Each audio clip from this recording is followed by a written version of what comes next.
Hello दोस्तों, नमस्कार। मैं हूं ब्रजेन और आइए शुरू करते हैं बाल मनोविज्ञान का अगला लेक्चर। और इसमें मैं बात करने वाला हूं थॉर्नडाइक के एसआर थ्योरी के बारे में। दोस्तों, थॉर्नडाइक की एसआर थ्योरी जो है ये आपकी परीक्षा के लिए बहुत महत्वपूर्ण है। और क्या है इसमें, किन बातों का उल्लेख है, इसे मैं आपको ये फिगर के माध्यम से क्लियर करना चाहूँगा। दोस्तों, एस का मतलब है स्टिमुलस, जिसे हिंदी में उद्दीपक कहते हैं। आर का मतलब है रिस्पॉन्स, जिसे अनुक्रिया कहते हैं। तो आप कह सकते हैं कि ये रिस्पॉन्स स्टिमुलस और रिस्पॉन्स की थियरी है, जिसे आप शॉर्ट में एसआर थियरी कहते हैं। और हिंदी में चूंकि इसका अर्थ उद्दीपक और अनुक्रिया है, तो इसका नया नाम उद्दीपक अनुक्रिया सिद्धांत भी रख दिया गया है। और इस सिद्धांत का जो एक्सपेरिमेंट है दोस्तों, वो बहुत ही इंटरेस्टिंग है। आप अगर यहाँ पे देखें फिगर से, तो मैंने यहाँ पे आपके लिए फिगर ड्रॉ किया हुआ है, जो मैंने प्रयास किया और थोड़ा ठीक ठाक बन गया है। दोस्तों, इसमें मैंने दिखाया, आप जानते हैं कि एक्सपेरिमेंट क्या है। एक्सपेरिमेंट दरअसल ये है कि थॉर्नडाइक ने एसआर थियरी को स्पष्ट करने के लिए एक भूखी बिल्ली पे प्रयोग किया है। और भूखी बिल्ली को एक पिंजड़े में बंद किया, और वो पिंजड़ा कुछ इस तरह का है कि जिसमें एक लीवर लगा होता है, जिसको आप बटन कह सकते हैं। और जिस पे अगर हम जिसको प्रेस करें, दबाएं, तो पिंजड़ा खुल सकता है। तो भाई भूखी बिल्ली है, और उसके सामने जब एक मछली या मछली का टुकड़ा रखा जाता है, तो चूंकि ऑलरेडी वो भूखी है, उसे भोजन की तलाश है, तो भोजन को देख करके वो जो है प्रयत्न करना शुरू कर देती है और प्रयास करना शुरू कर देती है। और आप जानते हैं कि प्रयत्न करने के दौरान वो पिंजड़े को काटती है दांतों से, पंजे से उसको प्रयास करती है धकेलने का। तो इस तरह से करते हुए, उसी में उछलते कूदते हुए, अचानक सा संयोग से उसका पैर पड़ जाता है लीवर पे, और दरवाज़ा खुल जाता है। और इस तरह से बिल्ली अपने लक्ष्य की ओर अग्रसर हो जाती है, यानी कि मछली तक पहुंच जाती है और वो उसको खा लेती है। दोस्तों, ये तो हुआ इनका प्रयोग। और इसमें अब बात ये करें कि शुरुआत कहाँ से हुई, तो थॉर्नडाइक कहते हैं कि सबसे पहले स्टिमुलस की ज़रूरत हुई। भूखी है, ठीक है, और जब तक उसके सामने भोजन नहीं आएगा, तब तक वो बाहर निकलने का प्रयत्न नहीं करेगी।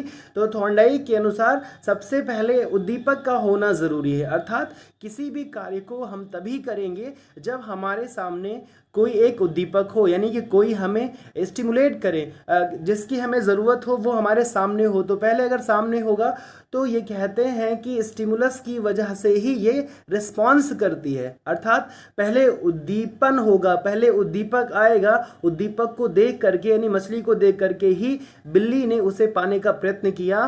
और इस तरह से उद्दीपन अनुक्रिया या उद्दीपक अनुक्रिया का सिद्धांत लागू होता है। दोस्तों, समझ गए होंगे कि उद्दीपक क्या है। भाई, ये पहले मछली आई, यानी भोजन आया, तो भोजन से क्या हुआ, एक्टिविटियां हुई, नहीं, रिस्पॉन्स शुरू किया बिल्ली ने यहाँ बाहर निकलने का। और यहीं पे अब भाई जब वो प्रयास करेगी, तो प्रयत्न करने के दौरान उससे भूलवश वो जो है लीवर दब जाता है और दरवाज़ा खुल जाता है।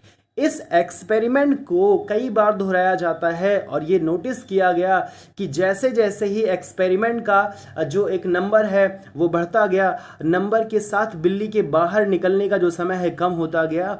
और एक समय ऐसा भी आया कि जब बिल्ली को अंदर बंद किया गया, और बिल्ली तुरंत ही लीवर पे बटन पे अपना पैर रखती है, तुरंत बाहर आ जाती है।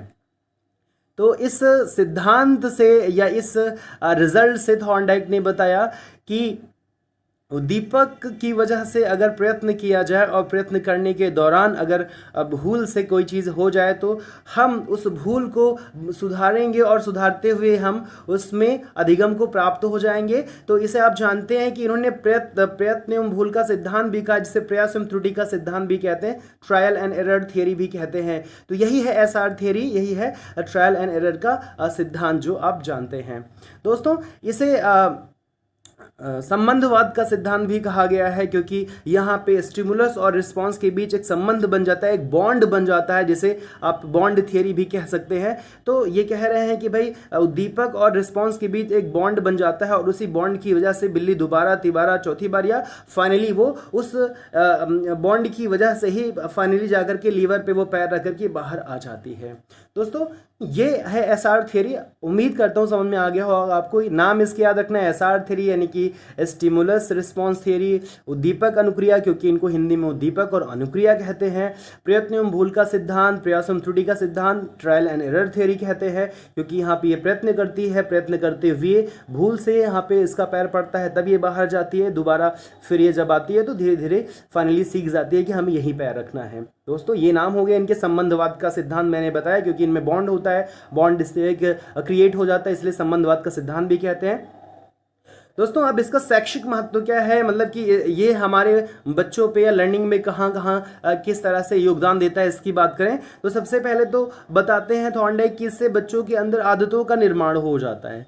आदतों का निर्माण भाई जाहिर सी बात है, अगर कोई चीज़ आप बच्चे को एक टाइम पे देते हो और लगातार देते रहते हो तो वो आदी हो जाता है, और जैसे ही वो आपको देखेगा वो जैसे ही मान लीजिए आप बाहर से आते हो और बच्चा आपको देख करके एक बार दो बार आप उसको दे देते हैं टॉफ़ी या जो भी चॉकलेट वगैरह, तो दोबारा बच्चे और आपके चॉकलेट के बीच में एक बॉन्ड क्रिएट हो जाता है और बच्चा वो एक्सपेक्ट करने लग जाता है और आदतन वो आपसे कह देता है, मांग लेता है, उम्मीद किए बैठे रहता है। तो इस तरह से बच्चों के बीच आदतों का निर्माण भी हो जाता है। और ये कहते हैं कि इसमें भाई करके सीखने की बात आती है, अर्थात अगर आपको कोई चीज़ नहीं आ रहा है, आप करोगे, प्रयास करोगे, तो जाहिर सी बात है जैसे बिल्ली ने प्रयास किया, प्रयत्न किया तो वो फाइनली अपने मंजिल तक पहुंच गई। तो कह रहे हैं करके सीखने जैसी बात इससे जाहिर होती है।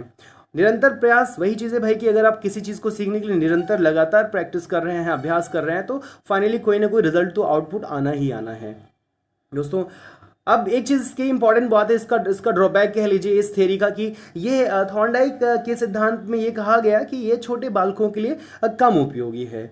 क्यों कम उपयोगी है? क्योंकि इसके पीछे लॉजिक या रीज़न दिया जा रहा है, क्योंकि आप जानते हैं कि भाई अगर हम प्रयत्न कर रहे हैं, प्रयत्न करने से भूलवश कोई हमसे गलती हो गई, तो गलती को सुधारने का जो काम किसका है भाई? गलती को सुधारेगा मस्तिष्क, यानी कि इंटेलिजेंस एरर को फाइंड आउट करता है, ट्रैक करता है, उसको सॉर्ट आउट करता है। तो भाई अगर जो है छोटे बालकों के अंदर उतनी मानसिक क्षमता नहीं होती है, उतना उनके अंदर माइंड नहीं होता है कि वो की गई भूल तक जाएं और की गई भूल को सुधार करके वो आगे सीख सके। तो ये कहा गया कि छोटे बच्चों के लिए उतना उपयोगी इसलिए नहीं है क्योंकि छोटे बच्चों के अंदर सामान्यतः बड़े बच्चों की अपेक्षा माइंड कम होता है, और इसलिए की गई भूल का सुधार करना छोटे बच्चों के क्षमता से थोड़ा बाहर होता है। और बड़े बच्चों में या हम लोगों में क्या है भाई, हमसे कोई भूल होती है तो फाइनली हम उससे जाते हैं और एक बार रिव्यू करने के बाद या एनालिसिस करने के बाद हम फाइंड आउट करते हैं कि हाँ यहाँ गलती हुई थी, और इसको इमीडिएटली हम उसको शॉर्ट आउट कर लेते हैं। दोस्तों इतना ही है थॉर्नडाइक का एसआर थ्योरी, जो बहुत ही आसान है,